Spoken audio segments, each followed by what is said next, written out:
Hey, all right, we got to get moving here. Let's kick it all down to Athens, where the Bulldogs had their second scrimmage here of training camp. And as things are winding down, heading into the season opener here against Clemson, it sounds like they've got a lot of good news.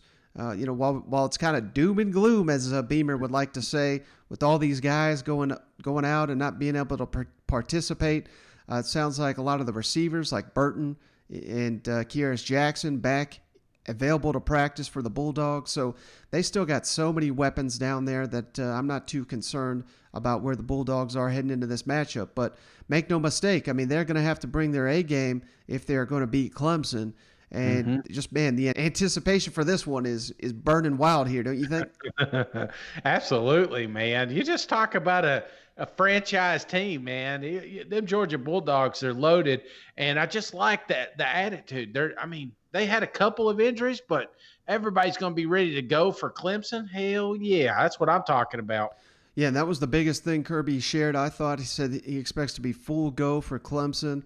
Of course, he didn't really get into specifics of individual players, but that was great to hear. And, I think the big question there, offensive identity, how's that going to play out? Let's kick it over to Kirby. We're 130 snaps in both our ones and twos, had right at 50 or 50 plus. And then the threes, you got another 20 or 30 of those snaps. So the offense did a little better job this time, had more explosive plays. Some good opening drive. Defensively, we struggled to tackle, and I thought we actually tackled better the last scrimmage than we tackled this scrimmage, which is not usually the way it goes. The more you tackle, you get good at it, and we struggled a little bit with that today. So I think it's something we can really work on, hone in on, and all in all, pleased with the scrimmage. But we've got some communication things we got to work on, getting plays in on time on both sides of the ball. Special teams, that stuff wasn't probably as clean as the last scrimmage. So we got to figure those things out. But I was excited the way the guys competed. Today kind of ends what I consider to be our camp. We've gone in spiders more this camp than we ever have before. Some by NCAA rules and some by choice. But I'm pleased with where our guys are. I'm pleased with the attitude they've had. And we're going to take day off tomorrow and some of Monday and get back to work Tuesday. Brittany's working there. We've got linebackers working there. We've got a couple other DBs working there. So I feel really good about the play of Brittany from the bowl game. Brittany's played that his whole entire career since he's been here. Poole's played a lot of that, and we've got several guys working there. Hey, Coach, this may be a better question. I don't know until after the first game, but with the two scrimmages in the book, how much of what the team's offensive identity will be are you able to gauge right now?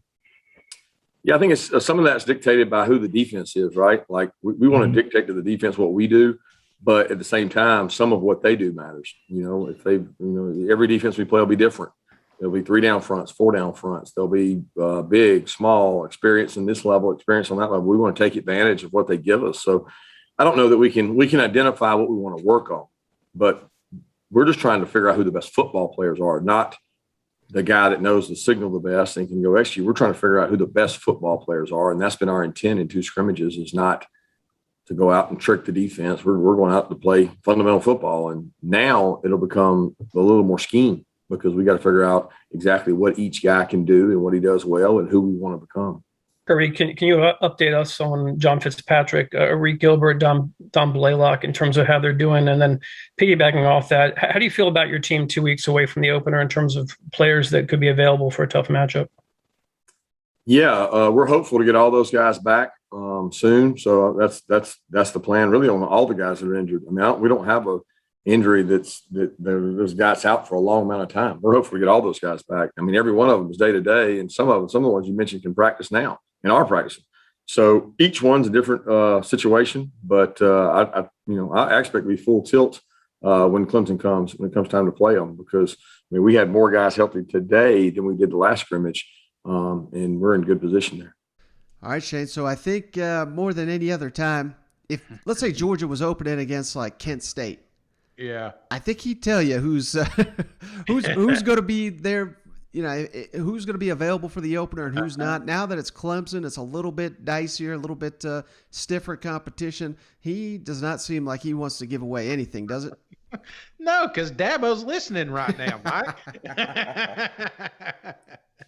Exactly. And, there's going to be narratives that are written. Georgia comes out and beats the hell out of Clemson. Everybody's going to crown them, even though they got the entire SEC slate to go through. If Georgia were to slip up, everybody's saying, oh, my God, Mark Richt 2.0. You know what I mean? Yeah. Even with the full SEC slate ahead of them and were they to run the table, they'll be probably number one in the college football playoff. So, we were looking forward to this game, but it will not define the season. But, man, I even pump the brakes on that kind of talk because I want to hype it up as much as we can. You know what? Absolutely, man. Trust me, I'm a Tennessee Vol fan. I'm looking forward to Bowling Green, baby.